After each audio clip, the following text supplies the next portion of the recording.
വ്ളോഗാണ്. ഇന്ന് സാറ്റർഡേ ആയതുകൊണ്ട് ഞങ്ങൾ വെച്ചൊന്ന് മൈസൂർ വരെ ചുറ്റിയിട്ട് വരാമെന്ന്. അപ്പം ഞാനും എൻ്റെ ഹസ്ബൻഡും എൻ്റെ ഏട്ടനും നമ്മൾ മൂന്നാളും കൂടി ആട്ടോ പോകുന്നത്. അപ്പം ഇപ്പം ഞങ്ങൾ ഏട്ടനെ കൂട്ടാൻ വേണ്ടി പോവുകയാണ്. ഞാൻ നിൽക്കുന്നതിൻ്റെ തൊട്ടടുത്ത് തന്നെ ഏട്ടൻ നിൽക്കുന്നത്. അപ്പോൾ ഞങ്ങൾ അങ്ങോട്ടേക്ക് പോവുക. ഇനി ഏട്ടനെ കൂട്ടിയിട്ട് ഞങ്ങൾ പോകും മൈസൂർക്ക്. ഇന്ന് മൈസൂർ പാലസ് കാണണമെന്നാണ് വിചാരിക്കുന്നത്. പിന്നെ അവിടെ ഉള്ള ഒരു സൂ കാണണം. പിന്നെ സമയത്തിനനുസരിച്ച് നോക്കിയിട്ട് വേറെ എന്തൊക്കെ ഉണ്ടെങ്കിൽ അതും കാണും. ഞാൻ വെച്ചൊരു കുട്ടി വ്ളോഗായിട്ട് എടുക്കാമെന്ന്. ഇന്ന് എക്സ്പ്രസ് ഹൈവേ ഉള്ളതുകൊണ്ട് മൈസൂർക്ക് ആകെ ഒരു 1.5 മണിക്കൂറേ എടുക്കുകയുള്ളൂ. അപ്പം വേഗം പോകാം. അങ്ങനെ ഞങ്ങൾ അങ്ങോട്ടേക്ക് പോവുക കേട്ടോ. അപ്പം എനിക്ക് കാറിൽ പ്രത്യേകിച്ച് വലിയ പണിയൊന്നും ഇല്ലല്ലോ. സ്റ്റോറി ഇടുക, ഫോട്ടോ എടുക്കുക, ഇതല്ലാണ്ട് വേറെ ഒരു പണിയില്ല. അപ്പം ഞാനങ്ങനെ കാറിലിരുന്ന് വെറുതെ ചില്ലാക്കിക്കൊണ്ടിരിക്കുകയായിരുന്നു.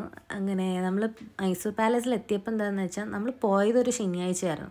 അതുകൊണ്ട് വെച്ചാൽ ഭയങ്കര തിരക്കായിരുന്നു. അത് സ്കൂളിലത്തെ കുട്ടികളൊക്കെ ടൂറിന് വരുന്നതായിരുന്നു. കുറേ സ്കൂളിലത്തെ കുട്ടികളൊക്കെ നാട്ടിൽ നിന്ന് നമ്മൾ കേരളത്തിൽ നിന്ന് ഇഷ്ടംപോലെ ആൾക്കാർ ഇങ്ങോട്ട് വരുന്നുണ്ടായി. അപ്പം എന്ന് വെച്ചാൽ ഭയങ്കര റഷ്. ഈ ഫോട്ടോ കാണുന്ന പോലെ വീഡിയോ കാണുന്ന കാര്യമൊന്നുമല്ല. ഞാൻ ഇനി കാണിച്ചുതരാം എന്താ ഒരു തിരക്ക്. എന്താ ഇതുപോലെയായിരുന്നു തിരക്ക്. ഇത് നമുക്ക് മര്യാദയ്ക്കൊന്നും ശരിക്കും കാണാനൊന്നും പറ്റുമെന്നില്ല. പക്ഷേ ഇങ്ങനെ നമ്മൾ അഡ്ജസ്റ്റ് ചെയ്തിട്ട് പോവുക, അത്ര തന്നെ. അപ്പം ഞാനിങ്ങനെ നോക്കും, നല്ല ഭംഗിയുള്ള കൊത്തുപണിയുള്ള കാര്യങ്ങളും പണ്ടത്തെ ആൾക്കാർ അത്രയും അടിപൊളിയായിട്ട് ചെയ്യുന്നുണ്ടല്ലോ. നല്ല രസമല്ലേ കാണാൻ. ഇത് ഒരു ഇങ്ങനെ എന്താ പറയുക, നടുമുറ്റം പോലെ അവിടെ ഉള്ള ഒരു ഇതാട്ടോ. എന്നിട്ട് ഇതുപോലെ കേട്ടോ തിരക്ക്. നിങ്ങൾക്ക് നോക്കിയാൽ കാണാം, നല്ല തിരക്ക്. അതായത് നമ്മൾ വല്ല സിനിമയൊക്കെ വിട്ട് ഇറങ്ങിയാലൊക്കെ കാണൂല, അതുപോലെ തിരക്കാണ്. ഇങ്ങനെയാട്ടോ ശരിക്കും റിയാലിറ്റി വേഴ്സസ് റീൽസ് എന്നൊക്കെ പറയില്ലേ, അതുപോലെയാണ്. അപ്പം കാണാനൊക്കെ നല്ല അടിപൊളിയായിരുന്നു. ഞാൻ ഒരുവിധം മൈസൂർ പാലസിലുള്ള കുറേ കാര്യങ്ങൾ ഫോട്ടോ എടുത്തിട്ടുണ്ട്. അത് ഇതുവരെ പോകാത്ത ആൾക്കാർക്കാണെങ്കിൽ ഇത് കൂടെ കാണാമല്ലോ ഇങ്ങനെയൊക്കെയാണെന്നുള്ളത്.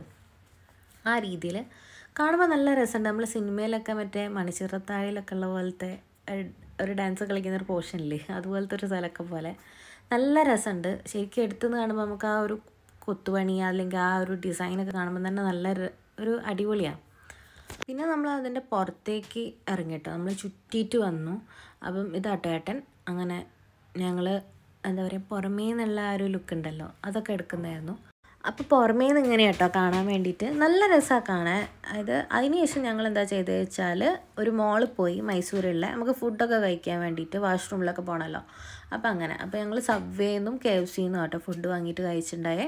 അങ്ങനെ അത് കഴിച്ചിട്ട് ഞങ്ങൾക്ക് മൈസൂർ സൂ പോകണമായിരുന്നു. അപ്പോൾ നമ്മൾ പാർക്കിങ് നമുക്ക് കിട്ടിയ കുറച്ച് ദൂരത്താണ്. അപ്പോൾ അവർ പറഞ്ഞു അവിടുന്ന് കുറച്ച് ദൂരമുണ്ട്. അവർ പറഞ്ഞു സൂ ഇപ്പം ഒന്നും തുറക്കില്ല. അപ്പം ഒരു സാൻഡൽവുഡിൻ്റെ ഒരു റീറ്റെയിലിൻ്റെ ഹോൾസെയിൽ ഷോപ്പിലേക്ക് വിടാമെന്ന്. അങ്ങനെ ഈ സ്ഥലത്ത് ഞങ്ങൾ ഇറക്കി. അവിടെ നോക്കിയപ്പോൾ ഫുൾ മരത്തിൻ്റെയും ചന്ദനത്തിൻ്റെയൊക്കെ കുറേ സാധനങ്ങളുണ്ട്. അതുപോലെ അടിപൊളിയാണ്. പക്ഷെ എന്താ വെച്ചാൽ ഭയങ്കര പൈസ. ഇവർ വെറുതെ നമ്മളെ ഒരു പൈസ കളയാന്ന് പറയുന്ന കാര്യം അങ്ങനെ. എന്നിട്ട് പിന്നെ നമ്മൾ സൂവിലേക്ക് തന്നെ പോയിട്ട് ഞങ്ങൾ പറഞ്ഞു ഇവിടെ നിന്നൊന്നും വാങ്ങാനില്ല, സൂവിലേക്ക് തന്നെ പോകാമെന്ന് പറഞ്ഞു. അപ്പോൾ സൂ തുറന്നിട്ടൊക്കെ ഉണ്ട്, ഒരു വെറുതെ പറയുന്നത്. പിന്നെ എന്താ വെച്ചാൽ സൂവിലുള്ള കുറച്ച് കാഴ്ചകളാണ്. അത് നിങ്ങൾ എന്താണെങ്കിലും കണ്ടോ. അതിന് ഞാൻ ഇനി വോയിസ് ഓവറൊന്നും കൊടുക്കേണ്ട ആവശ്യമില്ലല്ലോ. അപ്പം ഞാൻ കുറച്ചെടുത്ത് മൊത്തമായിട്ട് എടുത്തിട്ടൊന്നുമില്ല. അപ്പം പിന്നെ ഇതൊക്കെയായിരുന്നു അന്നത്തെ ഒരു ദിവസം. അപ്പം നിങ്ങൾ ആ ഒരു വീഡിയോസൊക്കെ കാണും കേട്ടോ സൂത്തെ.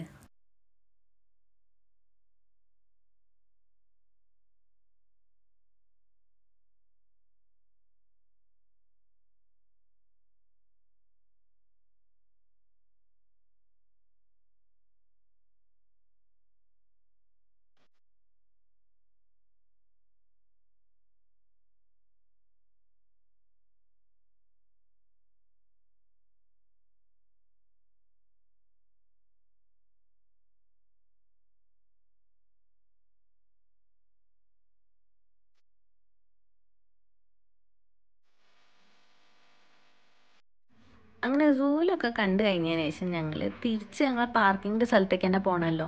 ഈ സൂവിൻ്റെ എൻട്രീൻ്റെ അടുത്ത് തന്നെ ഒരു പാർക്കിംഗ് ഉണ്ട് കേട്ടോ. പക്ഷെ ഞങ്ങൾക്ക് എന്തോ അവിടെ അപ്പോൾ ഫുള്ളായതുകൊണ്ട് ഞങ്ങൾ അപ്പുറത്തെ സൈഡിൽ നിർത്തിയതാണ്. തിരിച്ച് പോകുമ്പോൾ അവിടെ കുതിരവണ്ടിയുണ്ട്. അപ്പോൾ ഞങ്ങൾ വിചാരിച്ചു എന്തായാലും കുതിരവണ്ടിയിലൊന്ന് കയറാം എന്ന് വെച്ചിട്ട് ഞങ്ങൾ അങ്ങനെ കേട്ടോ പോയേ. തിരിച്ച് ഞങ്ങൾ പാർക്കിംഗ് വരെ കുതിരവണ്ടിയിൽ പോയി. നല്ലൊരു എക്സ്പീരിയൻസ് ആയിരുന്നു, നല്ല രസമുണ്ടായി. അതൊക്കെ കഴിഞ്ഞ് തിരിച്ച് ഞങ്ങൾ ബാംഗ്ലൂരേക്ക് തന്നെ പോയി. അപ്പോൾ അത്രയില്ല ഇന്നത്തെ വീഡിയോ.